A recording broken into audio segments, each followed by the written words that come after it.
শিক্ষার্থী বন্ধুরা আসসালামু আলাইকুম। আশা করি সবাই ভালো আছেন। বাংলা ব্যাকরণ ক্লাসে আপনাকে স্বাগত জানাচ্ছি। আমি মোহাম্মদ জাসদুজ্জামান।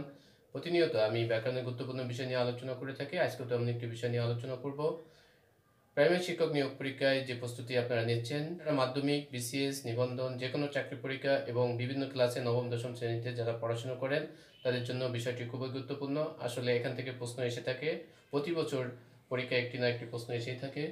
সেটা আমি দেখাবো। আপনার বিষয় দেখে বুঝতে পারছেন পুরুষ ও স্ত্রীবাচক শব্দ।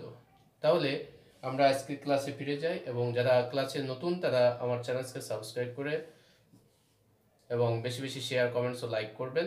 তাহলে চলুন আমরা আজকে কি পড়াতে যাচ্ছি। আজকের বিষয় হচ্ছে পুরুষ স্ত্রীবাচক শব্দ। শিক্ষার্থী বন্ধুরা আপনাদেরকে স্মরণ করিয়ে দিই, আমরা যে ইংরেজিতে জেন্ডার পড়ে থাকি সেই জেন্ডারটাই হচ্ছে পুরুষ ও স্ত্রীবাচক শব্দ। ইংরেজি নাম হচ্ছে জেন্ডার, বাংলাতে বলে লিঙ্গ। এটাকে নাম দেওয়া হয়েছে পুরুষ ও স্ত্রীবাচক শব্দ।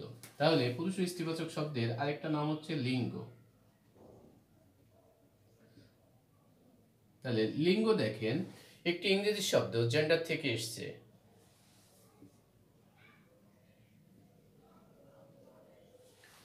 হ্যাঁ, জেন্ডার। শিক্ষার্থী বলে দিই যে কোনো বিদেশি ভাষা থেকে, এক ভাষা থেকে যদি আরেক ভাষায় কোনো শব্দ লেখা হয় প্রতিশব্দ হিসেবে বা সমার্থক শব্দ হিসেবে, সেই শব্দকে বলে পরিভাষা, আর পরিভাষাকে বলে পারিভাষিক শব্দ। ঠিক আছে, আমরা অনেক সময় ইন্টারমিডিয়েটে আমাদের পারিভাষিক শব্দ বলে কথা আছে এবং এসএসসি পরীক্ষার্থী যারা তাদের জন্য পারিভাষিক শব্দ নামে একটা শব্দের মধ্যে একটা বিষয় রয়েছে। বিভিন্ন চাকরি পরীক্ষা, ভর্তি পরীক্ষায় এই পারিভাষিক শব্দ থেকেও প্রশ্ন এসে থাকে। তাহলে জেন্ডার ইংরেজি, এই জেন্ডার থেকে বাংলা লিঙ্গ শব্দটা লেখা হয়েছে। তাহলে এটা একটা পারিভাষিক শব্দ। পরীক্ষায় প্রশ্ন আসে লিঙ্গ কি জাতীয় শব্দ। তাহলে প্রথমত আমরা পাচ্ছি কি, লিঙ্গ একটি পারিভাষিক শব্দ।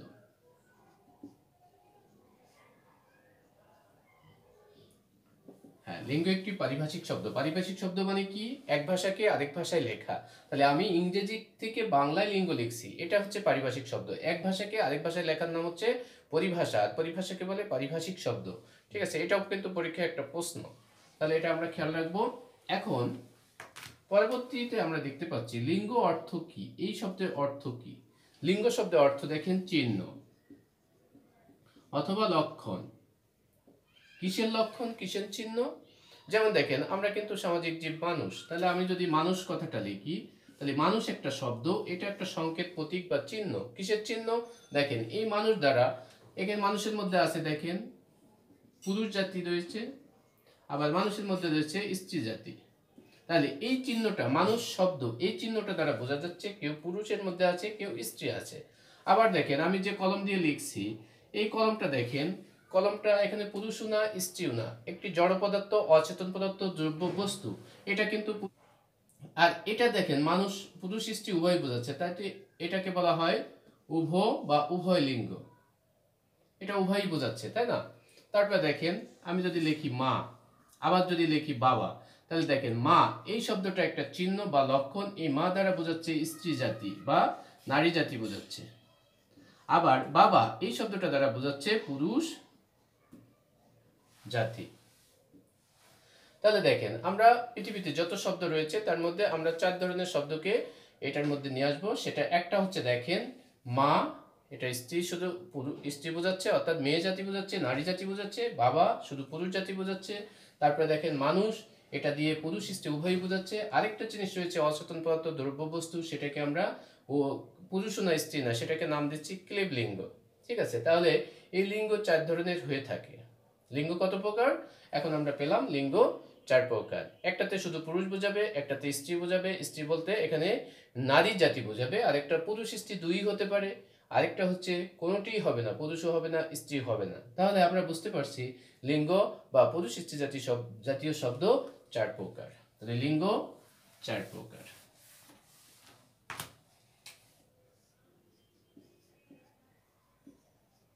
লিঙ্গ 4 প্রকার। 1 নম্বর দেখেন, এটাকে বলে পুংলিঙ্গ বা পুরুষ লিঙ্গ।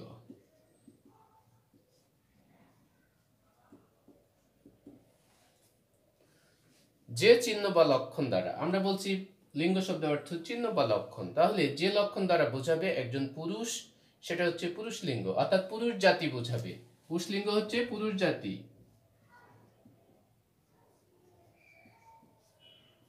পুরুষ জাতি বোঝায়। দেখেন আমি প্রথমে দিছি বাবা, ভাই, খালু, খালু, ফুফা, শিক্ষক, ছাত্র। ঠিক আছে, এরকম যত শব্দ দিয়ে পুরুষ জাতিকে বোঝাবে সেটা হচ্ছে পুরুষ লিঙ্গ, তাই না? অনেক সময় পেশাগত অর্থে অনেক সময় শিক্ষক, ছাত্র এগুলো কিন্তু উভয় লিঙ্গ হিসেবে ব্যবহার হয়ে থাকে অফিসিয়াল ভাবে। আমরা সেটা খেয়াল করবো। আমরা যখন চাকরির ক্ষেত্রে বলবো শিক্ষক, শিক্ষক বলতে এখানে কি পুরুষ স্ত্রী দুই বোঝাতে পারে, কিন্তু নর্মালি শিক্ষক অন্য ক্ষেত্রে আমরা বসাবো এটা শুধু পুরুষবাচক। ঠিক আছে,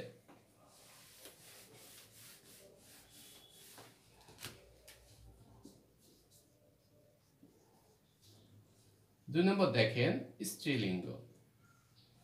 যে চিহ্ন বা লক্ষণ দ্বারা বোঝা যায় কি একজন নারী বা মেয়ে বা স্ত্রী।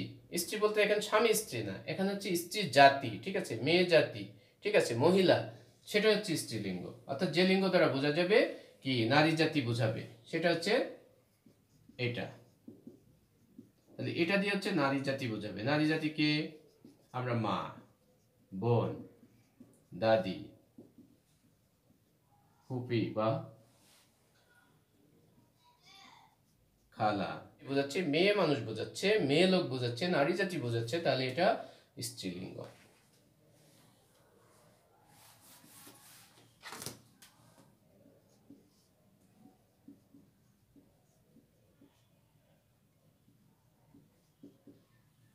উভ বা উভয় লিঙ্গ। উভ মানে উভয়, পুরুষ স্ত্রী দুইটাই হতে পারে, মেয়ে হতে পারে, ছেলেও হতে পারে। ঠিক আছে, পুরুষও হতে পারে, স্ত্রীও হতে পারে, পুরুষ জাতি হতে পারে, স্ত্রী জাতি হতে পারে। অর্থাৎ যে শব্দের মধ্যে লুকায়িত আছে পুরুষ স্ত্রী দুইটাই, সেটা। আমি যদি এখন বলি সন্তান, আমার একটি সন্তান আছে সাপোজ, এই সন্তানটা কি পুরুষ না স্ত্রী বলা হয়নি, অর্থাৎ এই সন্তানের মধ্যে পুরুষ স্ত্রী দুই শব্দটাই রয়েছে। তারপরে দেখেন শিশু, এই শিশুটা কি ছেলে না মেয়ে, অর্থাৎ এর মধ্যে উভয় জিনিসটাই কাজ করতেছে, শিশু ছেলেও হতে পারে, মেয়েও হতে পারে। আমি একটু আগে লিখছিলাম মানুষ, মানুষ পুরুষ স্ত্রী দুই হতে পারে, তাই না? তারপরে দেখেন মন্ত্রী, মন্ত্রী পুরুষ না স্ত্রী বলা নেই। সচিব, বিভিন্ন চাকরিজীবী, শ্রমজীবী, পেশাজীবী, এই মানুষগুলো এর মধ্যে আসবে। অর্থাৎ যেখানে উভয় বোঝাবে, পুরুষ থাকতে পারে, স্ত্রীও থাকতে পারে, সেটা হচ্ছে উভলিঙ্গ বা উভয় লিঙ্গ। ঠিক আছে, 4 নম্বরে দেখেন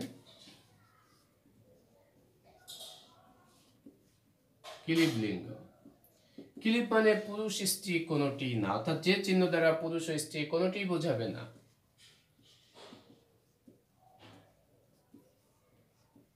যে চিহ্ন দ্বারা বোঝা যাবে পুরুষও না স্ত্রীও নয়, অর্থাৎ অচেতন পদার্থ দ্রব্য বস্তু। শিক্ষার্থী বন্ধুরা, এই যে অচেতন পদার্থ দ্রব্য বস্তু এটার কথা বলছি, এই অচেতন পদার্থগুলোও কিন্তু অনেক সময় পুরুষ স্ত্রীবাচক হবে। কারণ ব্যাকরণের সূত্র যখন পড়বে, আমরা যখন লিঙ্গ চেঞ্জ করব, ঠিক আছে, পুরুষ থেকে স্ত্রী, স্ত্রী থেকে পুরুষ, তখন কিন্তু এই সূত্র অনুযায়ী অনেক সময় দ্রব্য বস্তু এগুলো কিন্তু পুরুষ থেকে স্ত্রী করব, স্ত্রী থেকে পুরুষবাচক করব, আমরা সেটাও দেখাবো। তাহলে নর্মালি আমরা ধরে নেব যেগুলো ব্যাকরণিক সূত্র পড়েনি দ্রব্য বস্তু, সেগুলো হচ্ছে পুরুষ না স্ত্রীও না, সেটা হচ্ছে ক্লিব লিঙ্গ।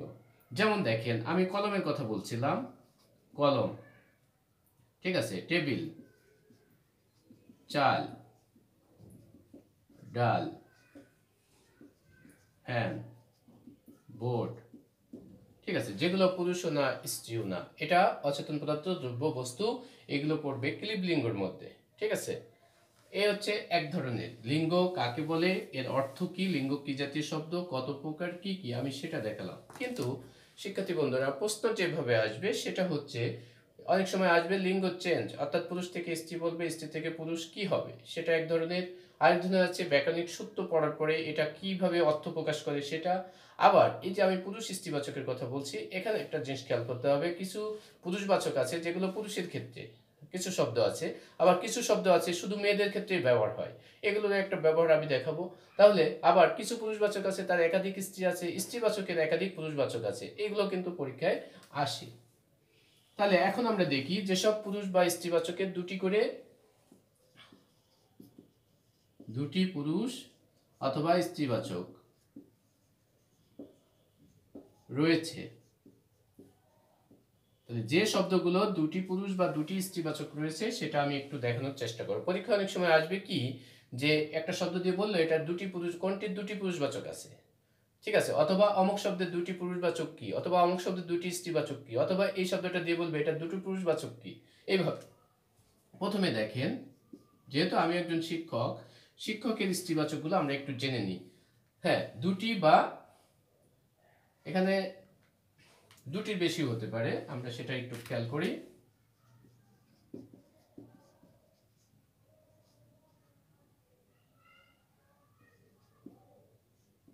আচ্ছা, দুটি বা শিক্ষকের স্ত্রীবাচক হচ্ছে শিক্ষিকা।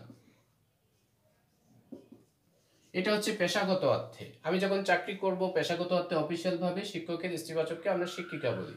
তারপরে দেখেন মহিলা শিক্ষক,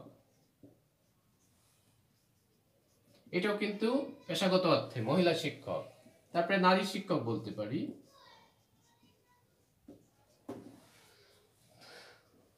তারপরে দেখেন শিক্ষক পত্নী বলতে পারি, এটা কিন্তু স্বামী স্ত্রী অর্থে, এটা আবার পেশাগত অর্থে না, শিক্ষকের স্ত্রীকে শিক্ষক পত্নী বলা হয়। তারপরে দেখেন শিক্ষয়িত্রী, শিক্ষয়িত্রী, তাহলে এই যে শিক্ষকের স্ত্রীবাচক হচ্ছে শিক্ষয়িত্রী, এটা কিন্তু পরীক্ষা অনেক সময় আসে, স্ত্রীবাচক কি, এবং এটা পেশাগত অর্থে এটাও বলা হয়। তাহলে এইগুলো পেশাগত অর্থে, আর শিক্ষক পত্নীটা এটা পেশাগত অর্থে না, এটা হচ্ছে স্বামী স্ত্রী সম্পর্ক অর্থে, ঠিক আছে। তাহলে এই যে শিক্ষকের দেখেন একাধিক স্ত্রীবাচক রয়েছে।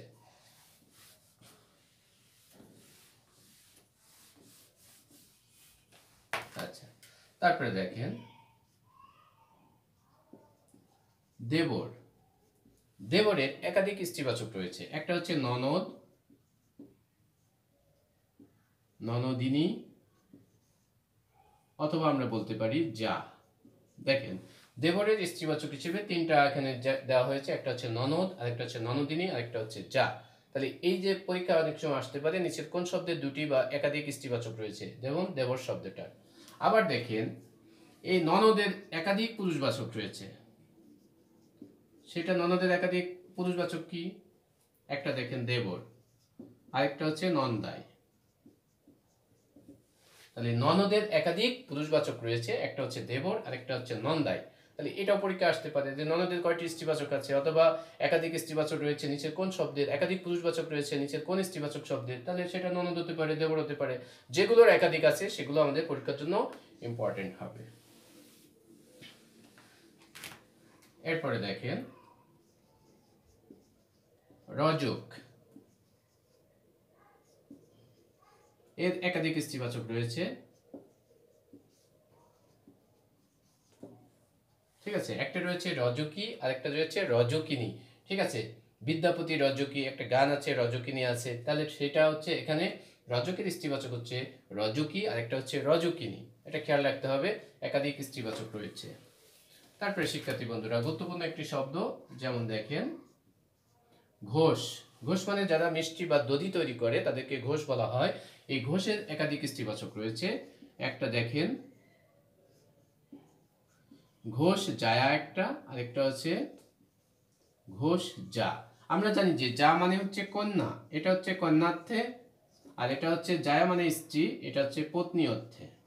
অনেক সময় শিক্ষার্থী বন্ধুরা খেয়াল করবেন, এগুলো পরীক্ষা উল্লেখ করে আসে যে ঘোষ জায়া তো স্ত্রীবাচক, এটা কোন অর্থে স্ত্রীবাচক, পত্নী বা স্ত্রী অর্থে। তাহলে ঘোষের স্ত্রীকে বলে ঘোষ জায়া, আর ঘোষের কন্যাকে বলে ঘোষ যা, যা মানে কিন্তু কন্যা, মেয়ে, ঠিক আছে। তাহলে এই দুইটা কিন্তু উল্লেখ করে অনেক সময় আসতে পারে যে ঘোষ যা কোন অর্থে, কন্যা অর্থে, ঘোষ জায়া কোন অর্থে, পত্নী বা স্ত্রী অর্থে। এবং ঘোষের কয়টি স্ত্রীবাচক আছে, দুইটি। তাহলে নানাভাবে প্রশ্নটা আসার মতো, এই প্রশ্নটা কিন্তু ইম্পর্টেন্ট।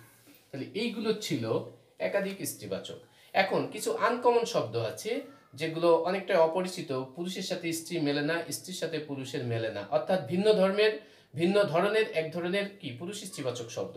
অনেক সময় আমরা শব্দের শেষে আনি, আনা, আ, হ্যাঁ, ইকা, রস্যিকার, দীর্ঘিকার, দীর্ঘিকার এগুলো যোগ করে কিন্তু পুরুষ থেকে স্ত্রী করি, কিন্তু সেরকম অনেক সময় নাই। আনকমন যে শব্দগুলো এগুলো কিন্তু পরীক্ষায় বেশি আসতে দেখা গেছে। যেমন দেখেন নবম দশম শ্রেণীর বইতে ঝর্ণার গান কবিতায় আছে সুখ। আমরা জানি যে সুখ নিয়ে অনেক গান রয়েছে, সুখ পাখি, এই সুখ মানে হচ্ছে কি, আর এই স্ত্রীবাচক দেখবেন আমরা যদি লিখে দিই সুখী তাহলে কিন্তু ভুল হবে। তাহলে আমাদেরকে আগে চিনতে হবে সুখটা কি। এটা হচ্ছে টিয়া পাখি, ঠিক আছে, টিয়া পাখি, সেই টিয়া পাখিটা হচ্ছে পুরুষ। পুরুষ টিয়া পাখিকে বলে সুখ। তাহলে স্ত্রী টিয়া পাখিকে কি বলে দেখেন, শাড়ি। তাহলে এইটা দেখেন সুখের সাথে শাড়ির এটা আকৃতিগত কোনো কি, এটা ভিন্ন ধর্মের একটা শব্দ, ভিন্ন ধরনের একটা শব্দ। আমি যদি এখানে ইকার আকার ওকার যোগ করে স্ত্রীবাচক করতাম তাহলে কিন্তু হতো না, একটু আনকমন শব্দ জাতীয়।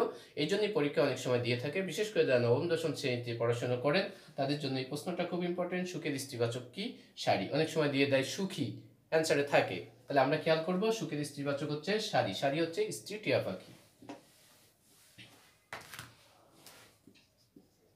তারপরে দেখেন মরদ একটা শব্দ, আমরা একটু আনকমন শব্দগুলো দেওয়ার চেষ্টা করছি। এগুলো পুরুষ থাকে স্ত্রী করতে হয়, স্ত্রী থাকতে পুরুষ করতে হয়। তাহলে মরদ হচ্ছে যারা ইয়াং ছেলে, ইয়াং ছেলেদেরকে মরদ বলা হয়। আর ইয়াং মেয়েদেরকে তাহলে কি বলা হয় দেখেন, এটা একটু আনকমন শব্দ, জেনানা।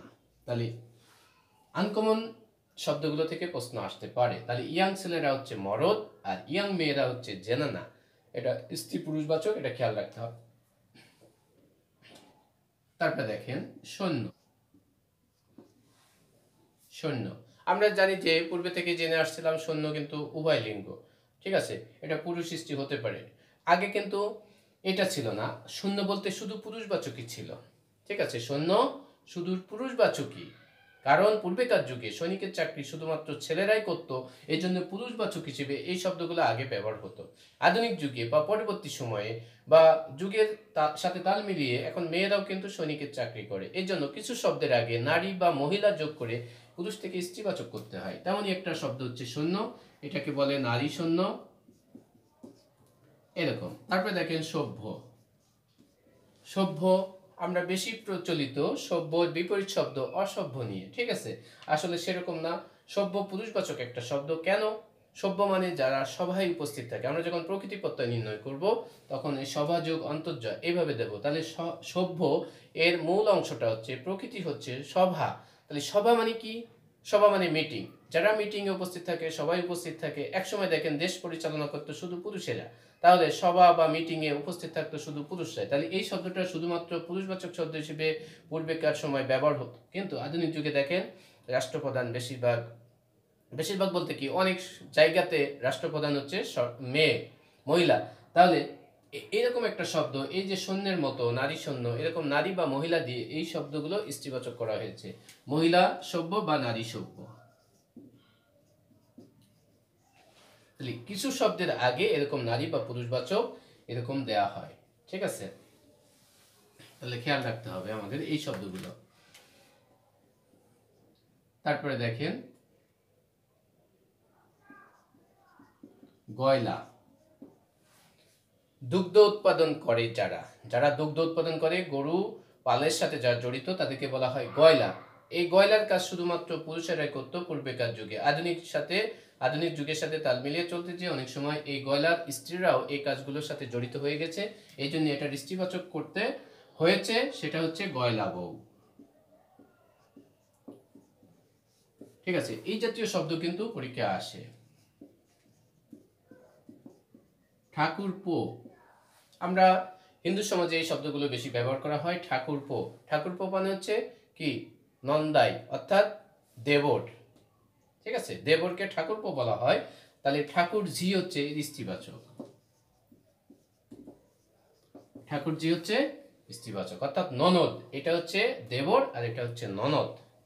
তাহলে এটাও আমাদের খেয়াল রাখতে হবে। যে শব্দগুলো একটু আনকমন সেগুলো আমরা এখন দেওয়ার চেষ্টা করলাম, এগুলো থেকে পরীক্ষায় প্রশ্ন আসে। এখন ব্যাকরণিক সূত্র অনুযায়ী কিছু অচেতন পদার্থ, দ্রব্য, বস্তু এগুলো কিন্তু পুরুষ থেকে স্ত্রী করা হয়। সেরকম আমি একটা দিচ্ছি, প্রাইমারি শিক্ষক নিয়োগ পরীক্ষায় এই প্রশ্নটা এসেছে কোনো একবার। যেমন দেখেন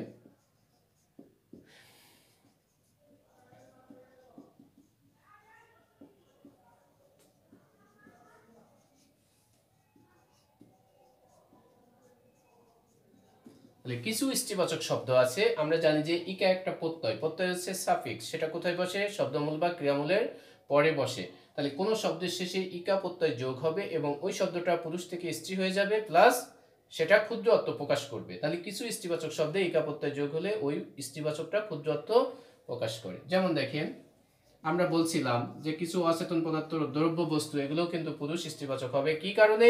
ব্যাকরণের সূত্র পড়বে তাই। তাহলে নাটকের পুরুষ আর স্ত্রী এটা তো আমরা জানি যে এটা হয় না, নাটক তো একটা অচেতন পদার্থ, বিমুক্ত জিনিস, তাই না নাটক। তাহলে এটা ব্যাকরণের সূত্র পড়ছে, ইকা প্রত্যয় যোগ করে আমরা কি করব, নাটিকা। এই জন্য এটা পুরুষ স্ত্রীবাচক হয়েছে। এবং দেখেন এর সাথে ইকা প্রত্যয় যোগ হয়েছে এবং এটা কোন অর্থ প্রকাশ করছে, ক্ষুদ্র অর্থে। নাটক বড়, নাটিকা ছোট, ঠিক আছে, নাটিকা ছোট। আরেকটা দেখেন মালা,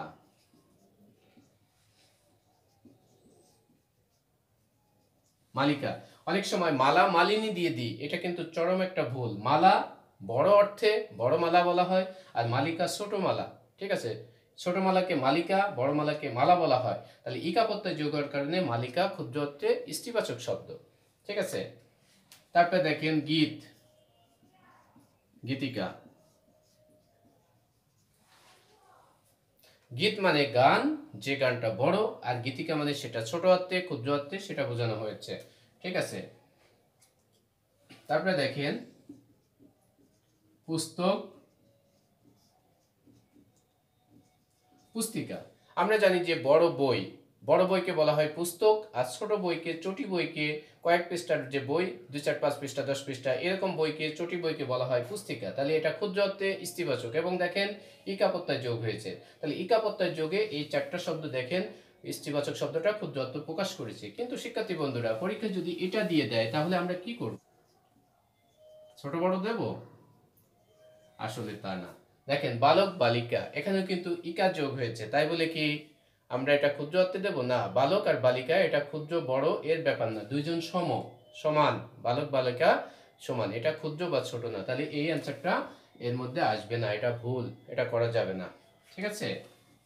তাহলে আমাদের এই 4টা শব্দ মনে রাখতে হবে। এবং প্রাইমারি শিক্ষক নিয়োগ পরীক্ষায় স্পেশালি আমি বলছি তাদের জন্য টিউটোরিয়াল মূলত, এবং সব ক্লাসের জন্যই।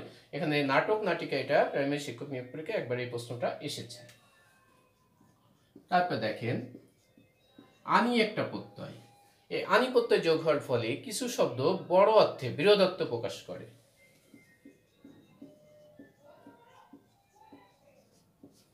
তাহলে আনি যোগ হওয়ার ফলে কিছু স্ত্রীবাচক শব্দ বৃহদত্ব প্রকাশ করে। যেমন দেখেন অরণ্য মানে বন, এর স্ত্রীবাচক হচ্ছে কি, অরণ্যানী। তাহলে দেখেন এর সাথে আনি প্রত্যয় যোগ হয়েছে এবং বড় বৃহৎ বনকে বলা হয় অরণ্যানী। আমরা যদি আফ্রিকার বঙ্গল বলি, অ্যামাজন বন বলি, সুন্দরবন বলি, তাহলে এগুলো অনেক বড়, সেটাকে অরণ্যানী বলা হয়। এবং কোন অর্থে বড় বলে তাই, এরকম। তারপরে দেখেন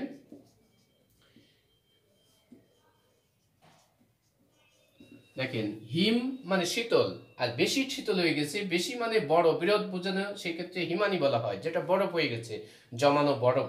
তাহলে এই যে আনি প্রত্যয় যোগে এই স্ত্রীবাচকগুলো ক্ষুদ্র অর্থ থেকে বড় অর্থ প্রকাশ করছে, আর আগের গুলো করছে ইকা প্রত্যয় যোগে ক্ষুদ্র অর্থ, আর এটা হচ্ছে ক্ষুদ্র থেকে বড়, বড় বোঝাচ্ছে, বৃহৎ। তাহলে এই গেল এক ধরনের। এখন আমরা যে পুরুষ স্ত্রীবাচক শব্দ পড়ালাম, এর মধ্যে দেখেন কিছু স্ত্রীবাচক আছে যেটা শুধু পুরুষের ক্ষেত্রে হয় না ব্যবহার, আবার কিছু পুরুষবাচক আছে স্ত্রীর ক্ষেত্রে ব্যবহার হয় না, পুরুষের ক্ষেত্রেই হয়। এরকম শব্দকে বলে নিত্য পুরুষবাচক, নিত্য স্ত্রীবাচক। যেমন দেখেন নিত্য পুরুষবাচক শব্দ, নিত্য মানে সব সময় পুরুষের ক্ষেত্রে ওই শব্দটা বসবে, এটা কিন্তু পরীক্ষার জন্য বেশি ইম্পর্টেন্ট। নিত্য পুরুষবাচক শব্দ কি, যে পুরুষবাচক শুধু পুরুষের ক্ষেত্রেই বসবে, সব সময় পুরুষের ক্ষেত্রে, এর কোনো স্ত্রীবাচক নেই। পরবর্তীতে হয়তো আসতে পারে, যুগ যখন পাল্টাবে, সময় যখন লেন্দি হবে, যখন আধুনিকতা আরো বেশি হবে, হ্যাঁ, দিন যত যাবে, সময়ের প্রেক্ষাপটে এগুলো হতে পারে। যেমন দেখেন কবিরাজ, আমরা জানি যে কবিরাজের কোনো স্ত্রীবাচক শব্দ ছিল না, কিন্তু ইদানিং কালে দেখা যাচ্ছে মহিলা কবিরাজও কিন্তু আছে, কিন্তু সেটা যতক্ষণ না বই পুস্তকে আসবে ততক্ষণ আমরা কবিরাজকে নিত্য পুরুষবাচকেই দেব। তারপরে দেখেন ঢাকি, ঢাকি মানে যা ঢাক বাজায়, ঢোল বাজায়। আমরা জানি যে পুরুষরাই শুধুমাত্র ঢোল বাজানো কাজটা করে থাকে। এখন যদি ভবিষ্যতে মহিলারাও ঢোল বাজায় তাহলে মহিলা ঢাকি এরকম হয়ে যাবে হয়তো, কিন্তু আস্তে আস্তে সেটা যতক্ষণ না বই পুস্তকে আসবে ততক্ষণ আমরা এটা নিত্য পুরুষবাচকে দেব। তারপরে দেখেন কিতদার, কিতদার মানে কি, যে পুরুষ বিয়ে করেছে। তাহলে দেখেন এটা পুরুষের ক্ষেত্রে বলা হচ্ছে এই কথাটা, মেয়ের ক্ষেত্রে কিন্তু বলা হচ্ছে না, ঠিক আছে। তাহলে এই কিতদারটা শুধুমাত্র পুরুষের ক্ষেত্রে ব্যবহার হয়, এই জন্য বলছে নিত্য পুরুষবাচক। যদি কিতদার হয় তাহলে কি হবে, অকিতদারও হবে।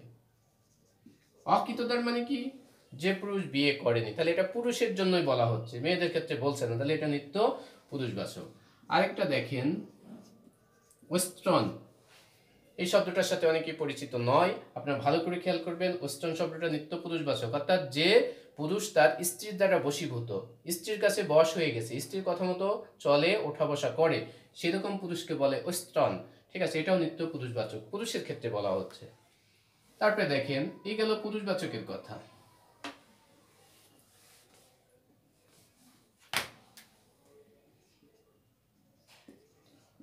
হ্যাঁ, নিত্য স্ত্রীবাচক কি? এখন নিত্য স্ত্রীবাচকের মধ্যে অনেকগুলো শব্দ রয়েছে, আপনারা সেগুলো ভালো করে খেয়াল করবেন, এগুলো কিন্তু আসলে ইম্পর্টেন্ট। নিত্য স্ত্রী যেমন দেখেন সদবা, বিধবা, কুলোটা,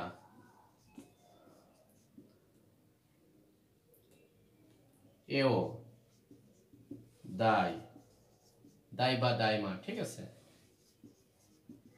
অরক্ষণীয়া, শাকচুন্নি, তারপরে অসূর্য স্পর্শা, তারপরে সৎমা, সতীন, অনেকগুলো শব্দ আছে যেগুলো পরীক্ষার জন্য ইম্পর্টেন্ট। সদবা মানে যার, যে নারীর স্বামী আছে, তাহলে এটা কার ক্ষেত্রে বলা হচ্ছে? মেয়ের ক্ষেত্রে, নারীর ক্ষেত্রে, তাহলে এটা নিত্য স্ত্রীবাচক। আর যে নারীর স্বামী নেই, বিধবা। কুলোটা, খারাপ মহিলাদেরকে, দুশ্চরিত্র মহিলাদেরকে কুলোটা বলা হয়, তাহলে বলাই হচ্ছে মেয়েদের ক্ষেত্রে এটা বলা হচ্ছে। এও, এও দায় হচ্ছে যেসব মহিলারা কি করে, সন্তান প্রসবের সময় মায়েদের সাহায্য করে। অরক্ষণীয়া, যে মেয়ে অন্তপুরে থাকে, ঠিক আছে। শাকচুন্নি, আমরা যারা ঠাকুমার ঝুলি দেখে থাকি তার শাকচুন্নির সাথে পরিচিত, হ্যাঁ, পেতনি বলে যেটাকে। আচ্ছা, অসূর্য স্পর্শা, যে নারী কখনো সূর্য স্পর্শ করেনি, মানে জ্ঞানের আলো স্পর্শ করেনি। সৎমা, সতীন, আপনারা জানেন সতীন হচ্ছে একাধিক কারোর বউ থাকলে একজন আরেকজনের সতীন বলে। আর সৎমা মানে যে পুরুষ তার স্ত্রী মারা যাওয়ার পরে অন্য স্ত্রীকে বিয়ে করে এবং প্রথম স্ত্রীর যদি সন্তান থাকে তাদের মা হচ্ছে ওই স্ত্রী, পরবর্তী স্ত্রী। তাহলে এগুলো হচ্ছে নিত্য স্ত্রীবাচক শব্দ, তাহলে এগুলো থেকে পরীক্ষায় প্রশ্ন আসতে পারে। যেহেতু এটা শব্দ, এই জন্যই এই পুরুষ স্ত্রীবাচক বা লিঙ্গটা শব্দতত্ত্বের একটি বিষয়। তাহলে লিঙ্গ কোন তত্ত্বে আলোচনা হয়? এটা ব্যাকরণের শব্দতত্ত্বে আলোচনা হয়। যেহেতু এগুলো শব্দ, প্রত্যেকটা এক একটা শব্দ, এই জন্য এটা শব্দতত্ত্বে। তাহলে শিক্ষার্থী বন্ধুরা, আশা করি ক্লাস থেকে উপকৃত হয়েছেন এবং শেষ পর্যন্ত ক্লাস দেখার জন্য সবাইকে ধন্যবাদ। পরবর্তী ক্লাস দেখার আমন্ত্রণ জানিয়ে আজকের মতো শেষ করছি। আল্লাহ হাফিজ।